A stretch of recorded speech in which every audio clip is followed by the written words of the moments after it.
Amigo, imagina pensar, quiero cerrar la mano y que una mano robótica lo haga por ti. No es una peli de Marvel, pasó esta semana, en China, y te lo cuento todo. Quédate.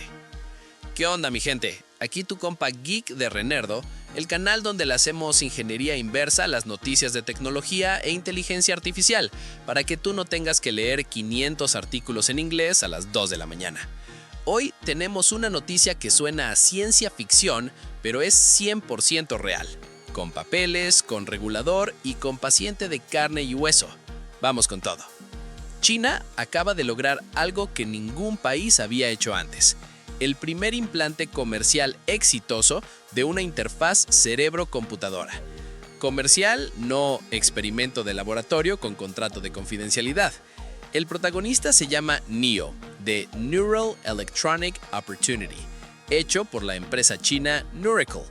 Nada de robot gigante ni casco estilo Matrix, es del tamaño de una moneda, más chico que el AirTag que perdiste la semana pasada. Ese chip trae 8 electrodos y se implanta sobre la corteza sensoromotora, la zona del cerebro que se activa cuando piensas, muevo la mano. El paciente llevaba 10 años sin poder cerrar el puño, tras una lesión de columna.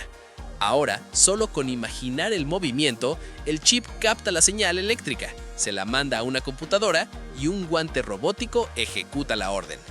Yo pienso, tú actúas, pero entre un cerebro y un guante metálico. Y aquí viene lo interesante. Esto ya no es un experimento raro de laboratorio. Es legal, es oficial y tiene sello de gobierno. Te explico por qué eso cambia todo. En marzo, la Asociación Nacional de Productos Médicos de China le dio luz verde a NEO. ¿Por qué importa ese papeleo aburrido? Porque convierte a NEO en la primera interfaz cerebro-computadora invasiva del planeta, aprobada por un regulador nacional para uso comercial. Ya no es probemos con 10 personas a ver qué onda. Es ya se puede usar, ya se puede vender, ya es producto real. Es la diferencia entre un prototipo cool de TED Talk y un dispositivo médico de verdad. Ahora seguro estás pensando en un nombre muy específico ahí en tu cabeza. Sí, ese. Hablemos de Elon. Todos pensamos en Neuralink, la empresa de Elon Musk que en 2024 implantó con éxito su propia interfaz cerebro-computadora en un humano. Gran logro, mucho hype. Pero dato curioso, Neuralink ni siquiera fue la primera interfaz cerebro-computadora exitosa de la historia. Ese titular ya lo tenían otros equipos. Lo que sí logra Neuracle con NEO es distinto, ser la primera con aprobación comercial oficial.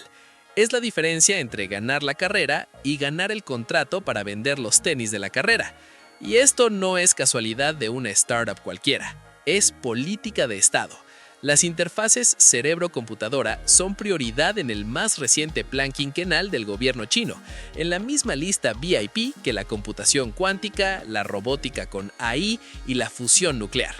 China está invirtiendo con plan a 5 años para dominar toda tecnología estratégica que suene a futuro. Y esto nos deja con una pregunta que vale oro. ¿Qué significa esto para el resto del mundo? Significa que la carrera por las interfaces cerebro-computadora ya no es Silicon Valley contra el mundo. Ahora es Silicon Valley contra un país entero con presupuesto de Estado y reguladores moviéndose rápido. Para el paciente que llevaba 10 años sin poder cerrar la mano, esto es una revolución personal.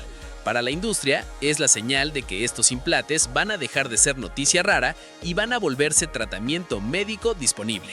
Bienvenidos al futuro. Llegó antes de lo pensado y trae acento chino. ¿Ustedes qué opinan? ¿Les dan miedo estos proyectos? ¿Creen que Elon Musk va a contraatacar? Déjenmelo en los comentarios, que quiero leer sus teorías. Y claro, no se olviden de darle like, hypear o suscribirse al canal para más contenidos como este. Y aquí les dejo la lista de reproducción con las últimas noticias del mundo de la tecnología e inteligencia artificial. Gracias, nos vemos en el próximo video.